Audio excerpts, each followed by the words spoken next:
Did you know that 25% of all marine species are found in, on, and around coral reefs, and more than 500 million people depend on a healthy coral reef for their food, income, and coastal protection? Now, due to climate change, destructive fishing practices, and pollution, coral reefs are dying off. And scientists actually estimate that at this rate, 90% of coral reefs will disappear in the next 30 years. Now, coral reef restoration efforts are happening where divers are going out, they're gluing coral frags onto dying reefs. But what does that look like, and what are some of the challenges that those divers are facing? What's up, Reef Fanatics? In today's episode, we are talking about an adhesive called SeaTak, and maybe you've heard of it or you've seen it at a coral convention like Reefapalooza. But today, joining me from Muscle Polymers is David and April. David and April, welcome to the show. Thank you. Hey, Joey. Hi, Joey. Nice to be on. Great Nice to be having here. you.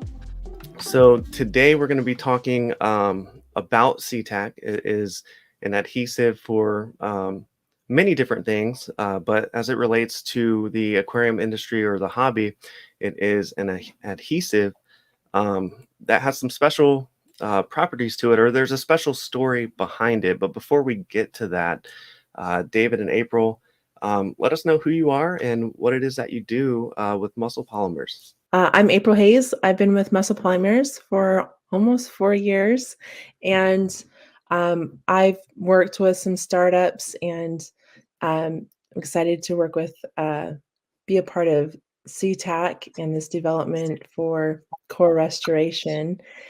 Been working with Dave for probably the last 3 years in core restoration, and we've been working with core restoration practitioners all around the world and designing this adhesive for core restoration purposes to help with reef loss around the world. Very cool. And David? Yeah, that's great. Hi, all. My name is David Schmidt. I am one of the executives over here at Muscle Polymers. We started this business back in 2019, commercializing the academic research out of Purdue University as to why mussels stick to coral reefs or barnacles stick to ships, and yet it takes a jackhammer to get them off.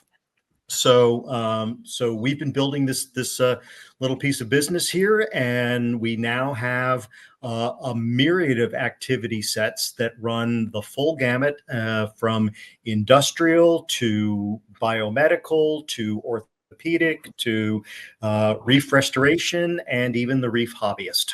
Awesome. Yeah, and that's something that's really cool, is that SeaTak is being used for all those different things. And just researching what SeaTak is about, or how it got started. Like you mentioned, the mussels, how they stick to the rocks or they stick to the reefs. Like studying that and using the idea of these animals that secrete this glue to hold themselves down so strongly is kind of what's behind this SeaTak, correct? Yes, yes, indeed. So what is the story behind SeaTak, and how did that get started? Because like you guys mentioned, you're a fairly new company, but building this thing out to help with with a lot of different things, but coral restoration being one of the top things. So what is Muscle Polymers? We are the world's leader in catechol polymers for biomedical, for industrial, for defense applications. We do a whole bunch of different types of chemistries. We incorporate these molecules into different formulations. So the takeaway here is we're developing one molecule that has many uses.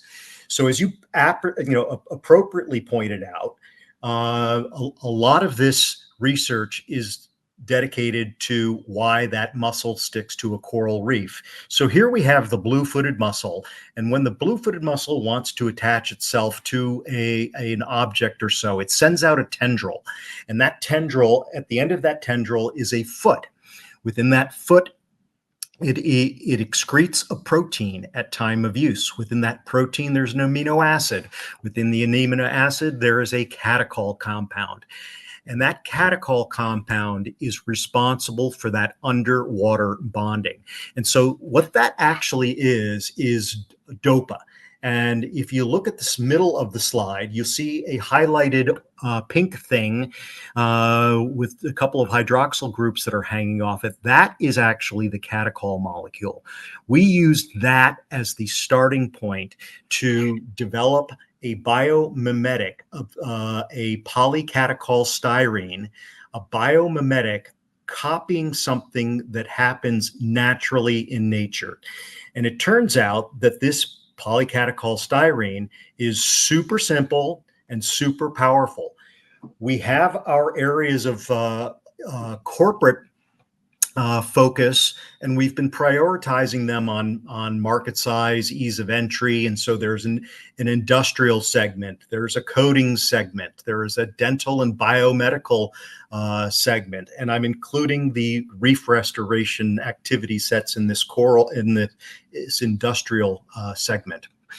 So, you asked the question, what's the story behind SeaTak? And SeaTak is, in fact, a world's underwater adhesive formulated product. What we are in the business of doing is building the business of connecting healthy ecosystems. We're commercializing this biomimetic adhesive system to allow for faster outplanting, stronger reefs. We have better toxicity profiles relative to the next best alternative. So we all know that reefs are in population collapse, largely because of global warming, higher temperatures, even just damage onto the reefs. It's been estimated that the economic damages for the loss of reefs exceed $30 billion a year. It's it's amazing. So early on in our efforts, we saw a solicitation from the National Oceanographic and Atmospheric Association, NOAA, about activities that could speed outplanting.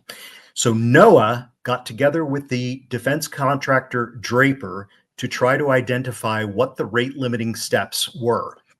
And after quite an exhaustive study, anecdotally, it came down to the adhesive. And this is a direct quote from Tom Moore, who at the time was NOAA's Coral Reef Restoration Program Manager. Tom has since moved on and is engaged in a very large reef restoration project. But his quote was, while it may seem a simple issue, finding a better adhesive that has the potential to have a 3 times efficiency is the most direct way to affect coral outplanting. So how is that done today? So it's largely a microfragmentation exercise. When you're propagating corals, you're going to propagate them similar to the way you're going to propagate plants. You take a healthy cutting, you attach that healthy cutting to some sort of substrate, a coral plug in this case. You take and you nurture that in an ideal environment. And then once it's big enough, they commission a boat, a captain, several divers. They take these trays of materials and they dive over the side and they mix adhesives underwater and they physically plant these on the reefs. So if you look at, so this is the way they do today.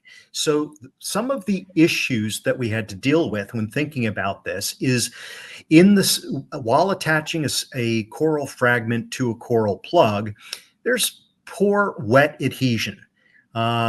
Now, people have developed techniques over the years and they've gotten pretty good at it, but still there is poor wet adhesion. Similarly, a 2-part epoxy mixed also has poor wet adhesion when sticking to a reef.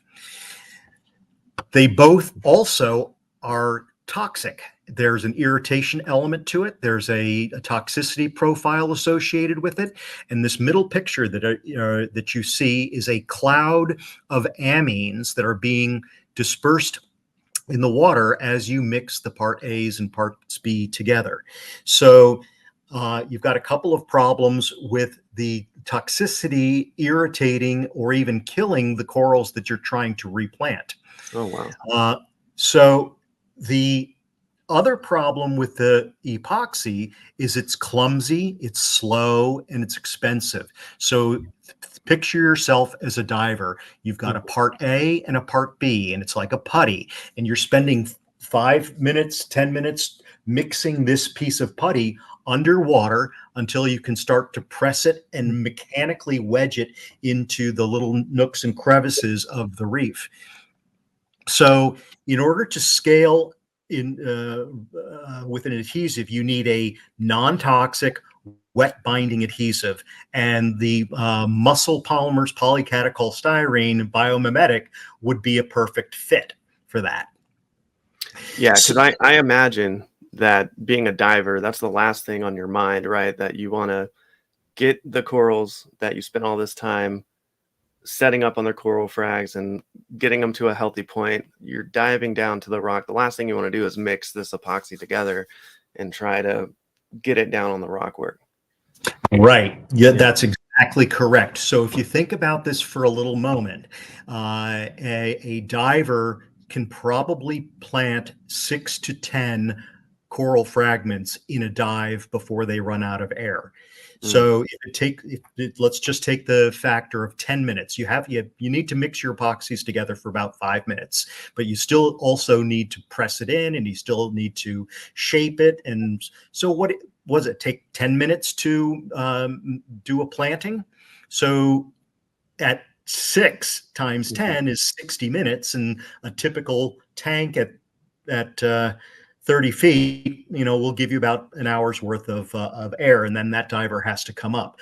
So there's an expensive component to that, and that expensive component is labor. So we're going to get into this in a little bit here, but if we could develop a system that effectively was squirt, stick, and go, you could increase the rate of outplanting by as many as, say, 100 times.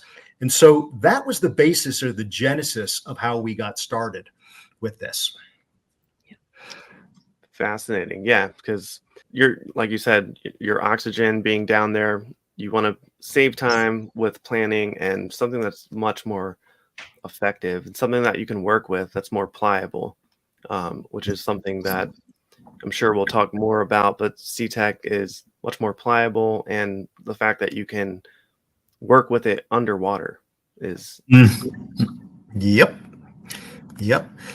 So what sort of scale is needed here? I think about the global problem, and if you think about the industrial scale of what's needed, industrial scale production is going to be required. So in 2019, less than 1% of the total reef area was restored by Moat Coral Restoration Foundation. And, Florida represents a tiny fraction of what the global need is.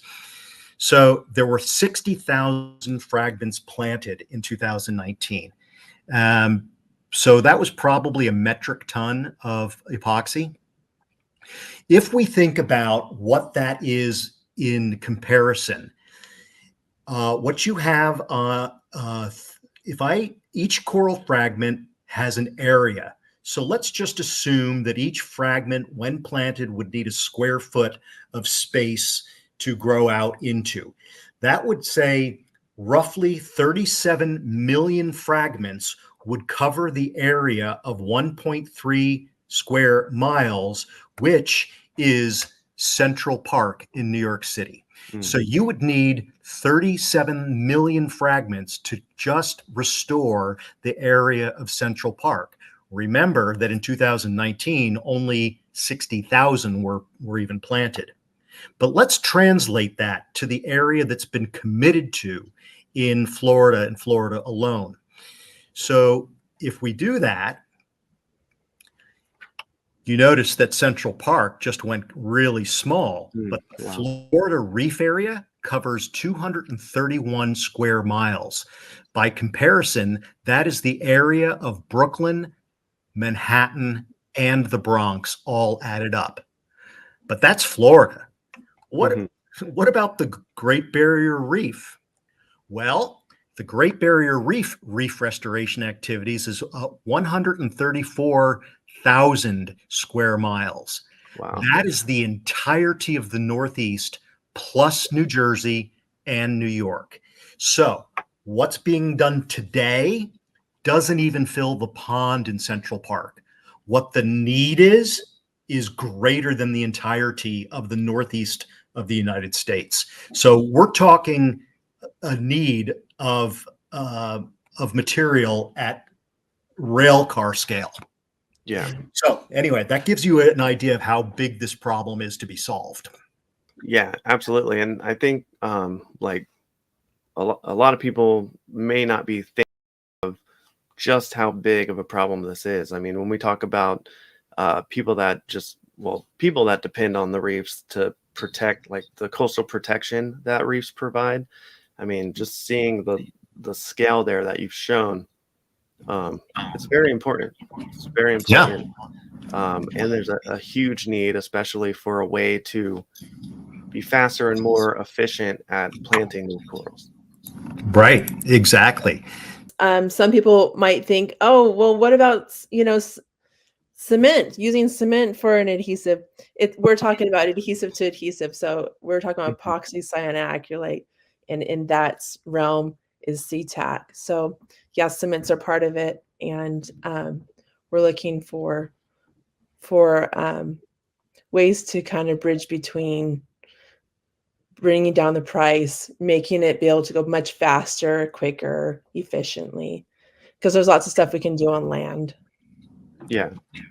Yeah, and Mhm. then one thing though is like the coral reef die off though is sometimes it's happening quicker. Well, this is kind of what we're already talking about, but that's happening quicker than what we can plant out there. Um, Sure. Sure. Yeah. And so largely at the beginning of this effort, and largely due to the efforts of April, today we have 50 active reef restoration activity sets going on all over the world, and some are having some huge successes, others are having challenges, and not to say, but it's a big effort.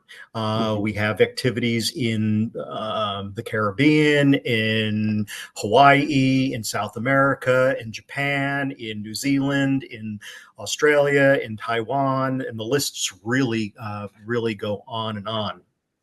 I would encourage anybody who's using SeaTak to take the time to learn about it, because it is a different adhesive system. It behaves differently. And this is one thing that we do find is that is the reliance on intuition is often what people resort to because it's what they know. mhm. But again, all Every right. every one of our practitioners uses SeaTak a little differently. Okay. So Yep. it's figuring out what works for you. All right. So as we now, this is a reminder of how this microfragmentation goes. We started to develop a prototype adhesive system where we would attach, a combination of polycatechol styrene as well as other formulated products, and so we found a formulation that adheres to a wide range of wet surfaces, limestones, calcium carbonates, corals, um, with minimal surface preparation needed. Yes, sometimes we need a brush, but oftentimes we can adhere directly through biofilm. The system would need to set up And our system sets up a bit slower than most. It was intentionally designed to be a slow set adhesive, Okay. and that the scale up was possible to do at global scale. And so the NOAA put out a list of target um, quality metrics that we needed to hit.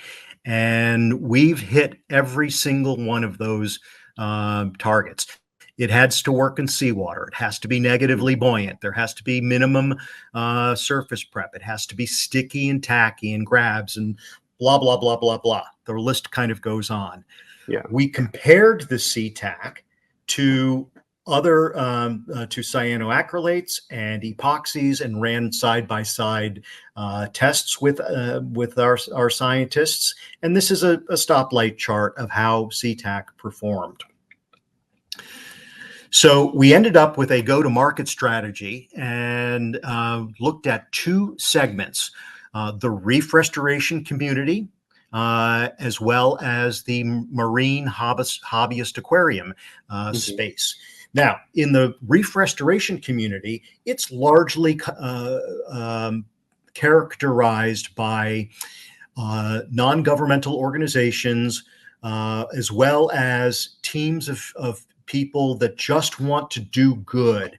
So what we've learned in that is that there's 3 or 4 really well-funded reef restoration groups that are out there. 98% of the rest, however, are challenged with underfunding and trying to make trade-offs on, do I buy adhesive or do I staff up more people so that I can do more outplanting?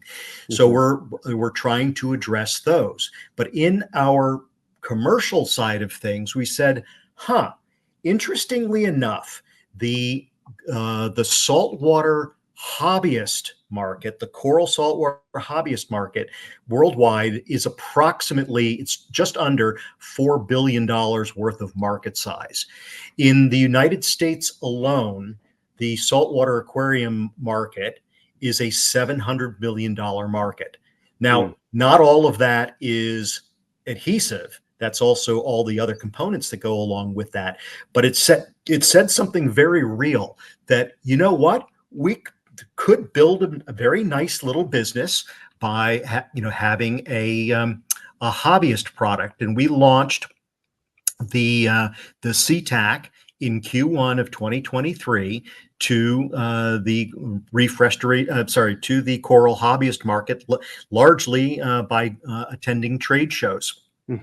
And so here's a little slide for some of our reef restoration activities, since this is what we're talking about. And mind you, we have 50 of these ongoing. We have the National Taiwan Ocean University, which has their coral nurturing programs. What they're doing is they are repurposing abalone farms that they'd cut into the north coast of Taiwan and making them coral nurseries. April, would you like to tell the story about what happened with our National Taiwan Ocean University? Absolutely. Thanks, Dave. So Taiwan had been nurturing several corals, and they took 21. These corals are actually quite large. They're the size of your hand. And they outplanted those in, was it 20? And that was in April of 2023, wasn't that? Yeah, it was. Thank you. Shortly after came the Mawar typhoon. I think it was the beginning of May. And they were really concerned with how many would survive, because obviously that took a long time for those corals to be nurtured to that large. And when they went out a couple weeks later to assess damages, they were very pleased to find that every single one of their aquapores were still attached and securely in place. So since then, they've, of course, outplanted many more, and they are excited to continue to use SeaTak because of the success that they have found with it. That's cool. Yeah. So coral the size of your hand, Yeah. using SeaTak directly down in the reefs or the rock work there. Yeah. This huge storm comes, crashing waves. What would typically maybe destroy a reef or coral, these corals are completely Absolutely. fine. Absolutely. This is Yeah. right, and this is a picture of one of those corals that aquaporas that they had outplanted, and there's the tag, Okay. and this is the adhesive that they used to glue that coral fragment. Now, this was in April of 2023. Here's a picture from June of 2023 after the typhoon came through. And you can see these acroporas are still attached to the reefs. Now, there's some broken fingers, but they're still attached to the reefs.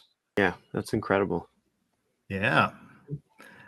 And there's a short little video here which I can share.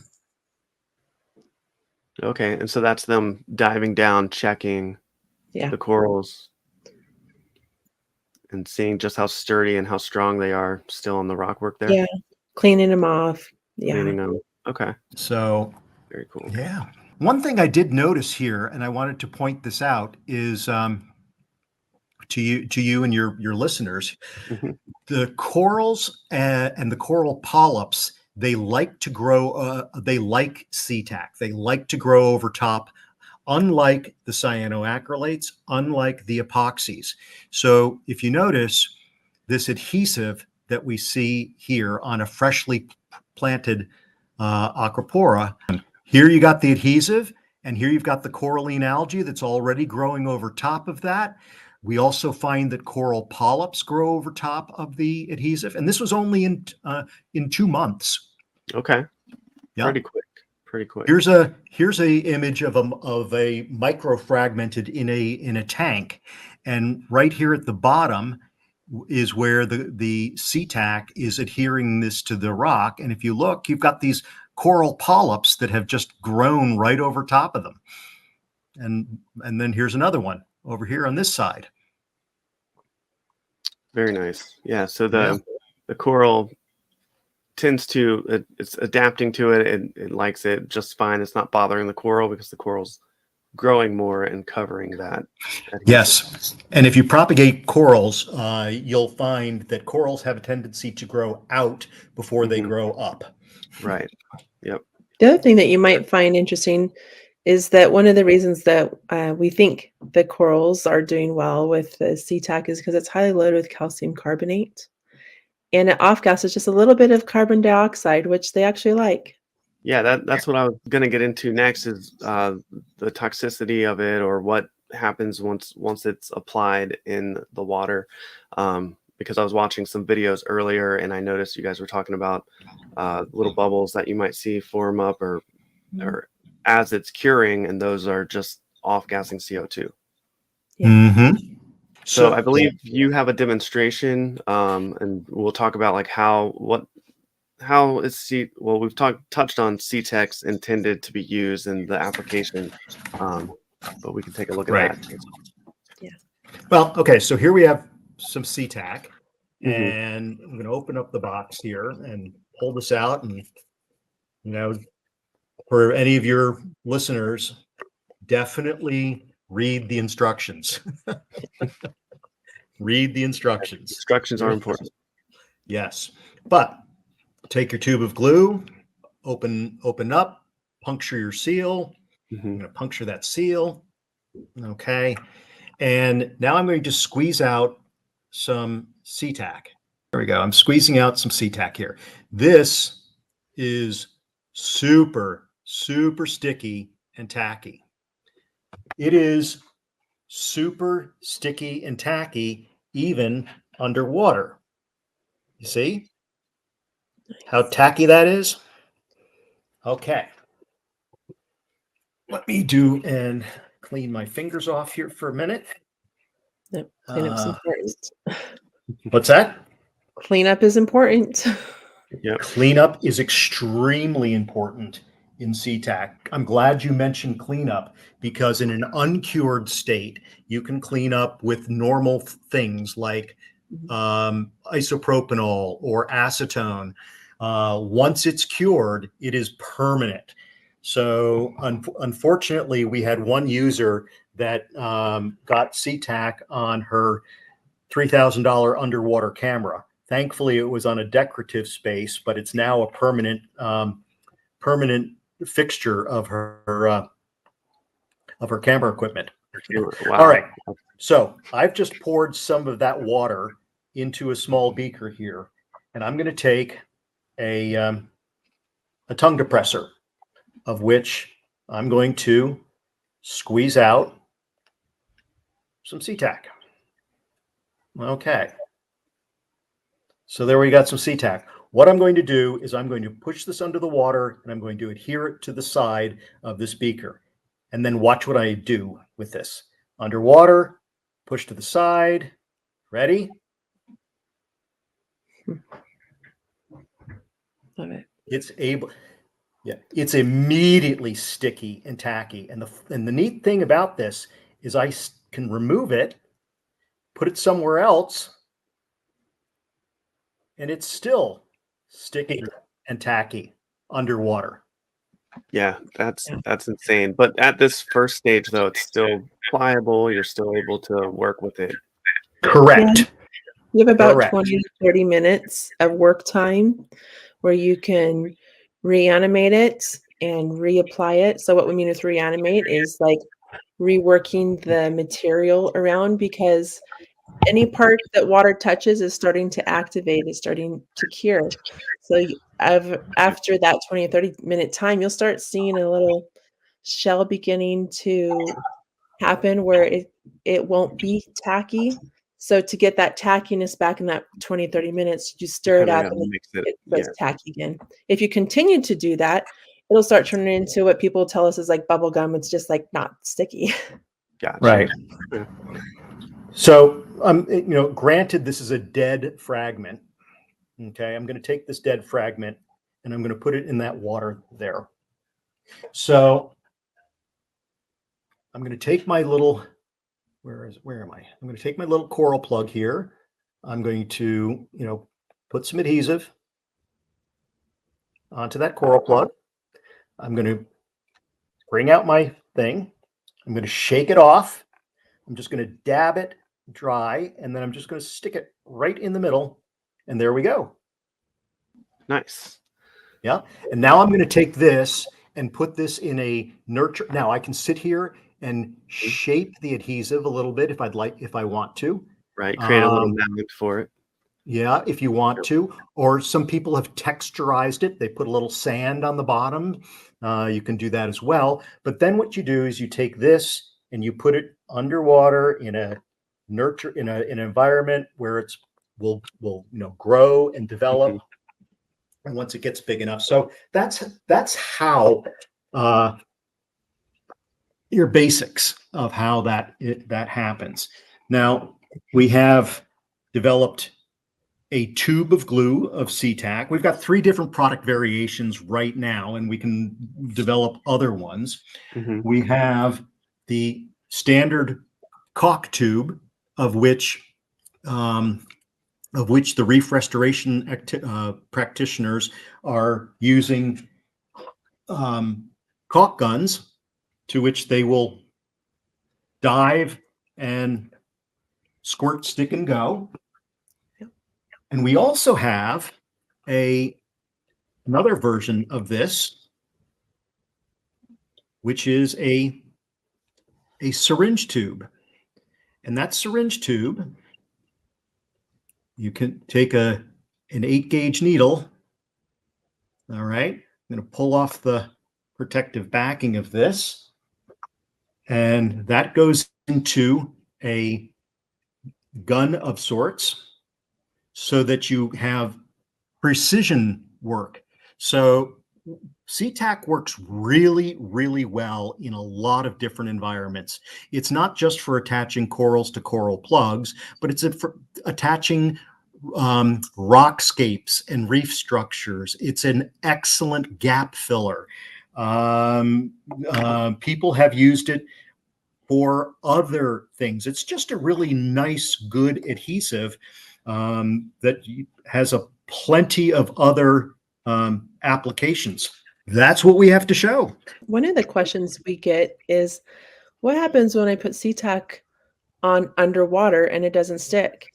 And what we've suggested to some of those people is to use actually SeaTak, wipe a little surface onto whatever you're trying to put it onto, so you get like a primed area of SeaTak, because SeaTak is a mechanical grab.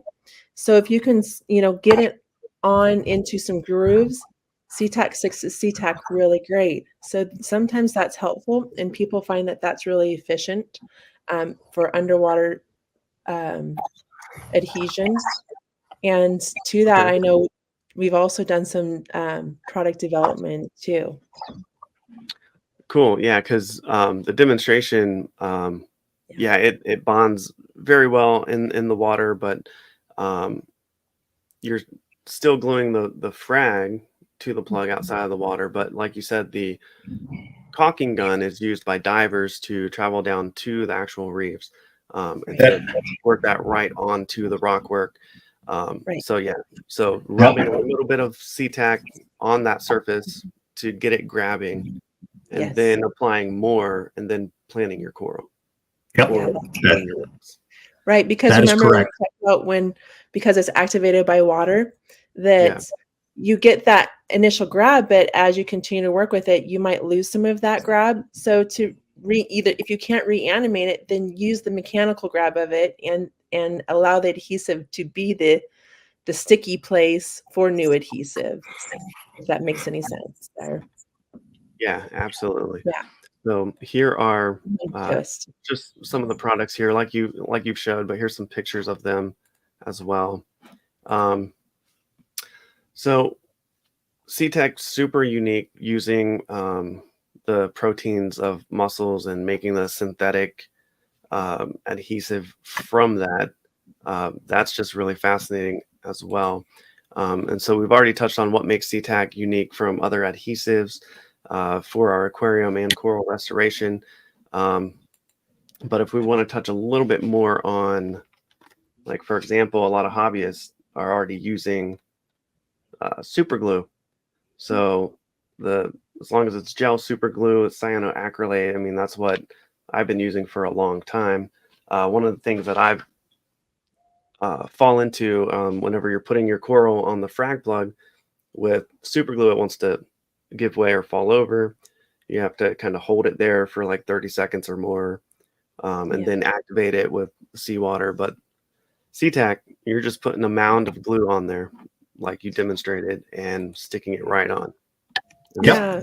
already got That's that. the thing that's great about SeaTak. It's kind of a hybrid of both worlds, where you get the structure and the tackiness. Yeah. One thing I do want to make clear, though, and is that, okay, so SeaTak is a formulated product. It was inspired by the mussel proteins. It is not the actual mussel protein. So I want to make that clear. It's a formulated product that is highly loaded with calcium carbonate, and that calcium carbonate is in fact what the Reefs are made of.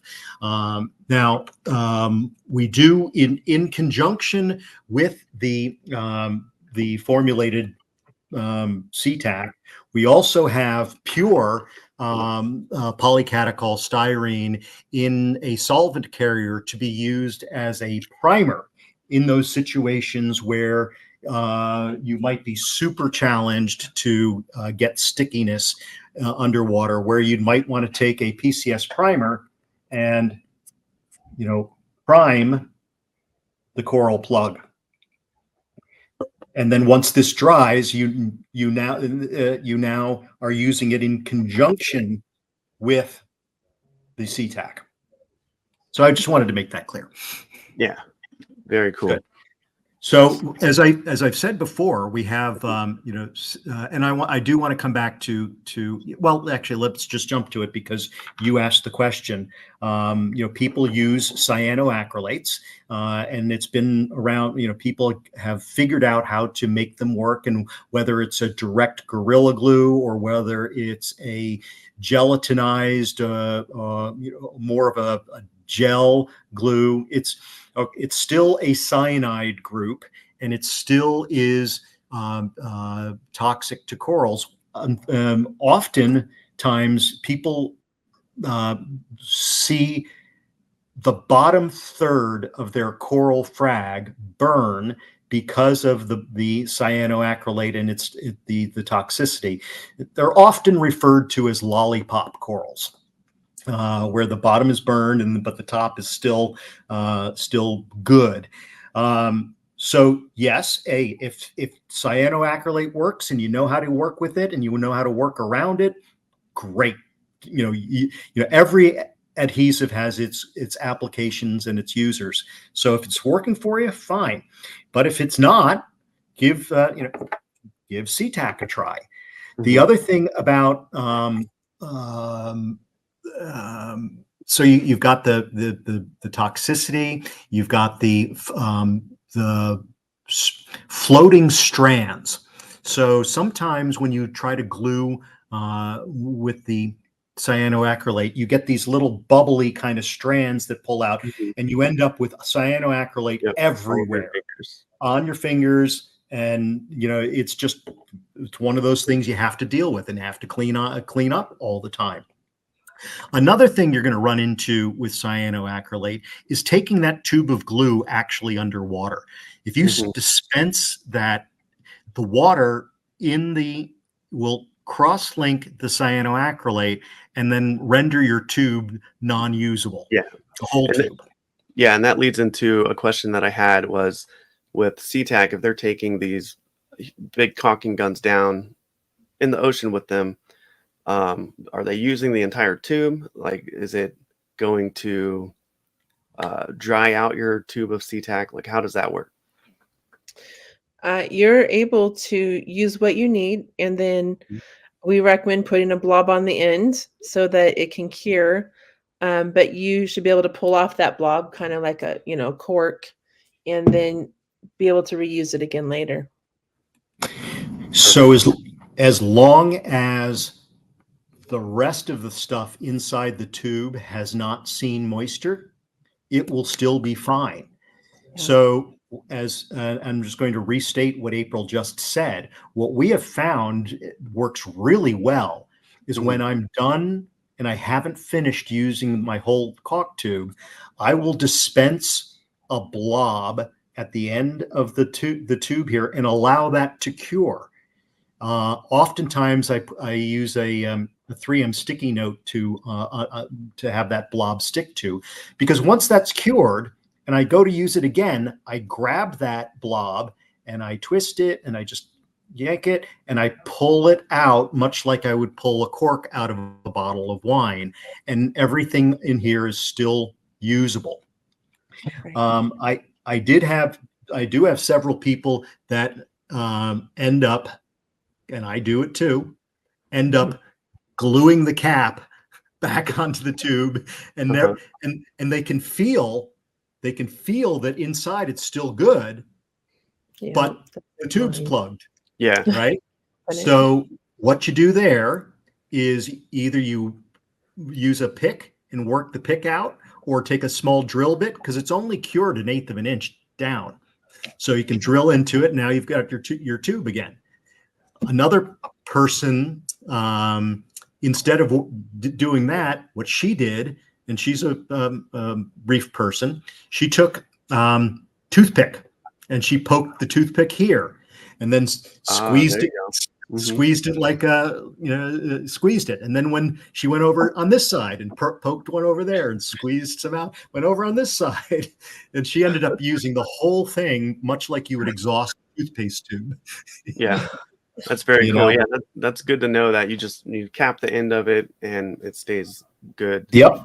I don't know how many bottles of super glue that I've just kind of wasted throwing frags down to coral plugs because of that.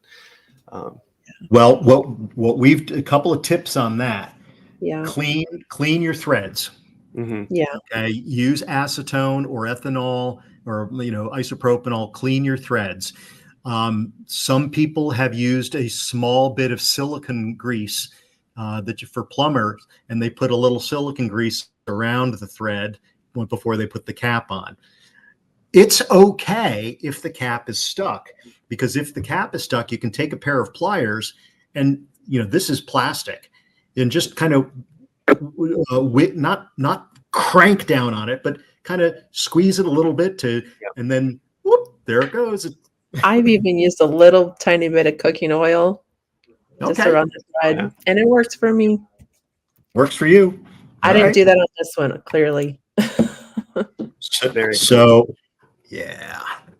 Awesome. So the main objective, or one of your core objectives with SeaTak, is of course coral reef restoration and helping to outplant more corals quicker, and just a more efficient way of setting up the reefs.